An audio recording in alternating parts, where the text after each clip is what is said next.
E commerce एक्सपोर्टमध्ये तुम्ही तुमची order कशा शिप कराल.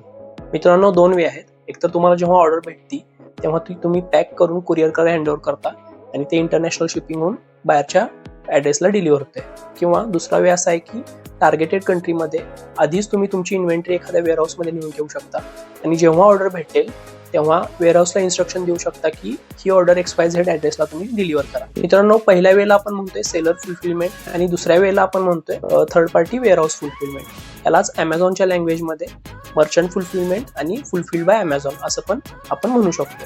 तर मित्रांनो, ह्यापैकी तुम्ही कोणती शिपिंग मेथड चूज कराल तर हे डिपेंड आहे तुम्ही कोणत्या मार्केट प्लेसवर सेल करा. जर तुम्ही ईबेची ऑर्डर शिप करत असाल तर ऑब्व्हियसली तुम्ही मर्चंट फुलफिलमेंट किंवा सेलर फुलफिलमेंट सिलेक्ट कराल. कारण ईबेचा जो बायर आहे तो युजली कन्सिडर करतोय की बाबा मला एक 10 ते 15 दिवस इंडियामधून ऑर्डर येते इकॉनॉमी शिपिंगनं, तर 10 ते 15 दिवस मला थांबायला लागणार आहे. तेच ॲमेझॉनचा जो बायर आहे मित्रांनो, तो तेवढा थांबायला तयार नसतो किंवा त्याला एक प्राईम सर्व्हिसची सवय झालेली आहे. त्यामुळे तिथं वन डे किंवा 2 डे डिलिव्हरी आपल्याला द्यायला लागते. त्यामुळे तुम्ही ॲमेझॉनच्या वेअरहाऊसमध्ये तुमचं सामान नेऊन ठेवू शकता. मित्रांनो, वॉलमार्ट आणि इट्सीच्या बाबतीत हे कसं वर्कआउट होईल.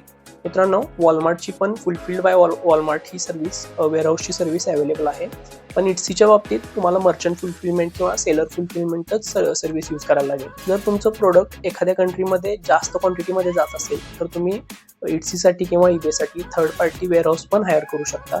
तसं तुम्हाला फक्त डिक्लेअर करायला लागतं मार्केट प्लेसला आणि ह्यामुळे तुमचा सेल जास्त इन्क्रीज होऊ शकतो. तर आय होप मित्रांनो तुम्हाला क्लॅरिटी भेटली असेल ऑर्डर कशी शिप करायची, कोणत्या मार्केट प्लेसची ऑर्डर कशी शिप करायची.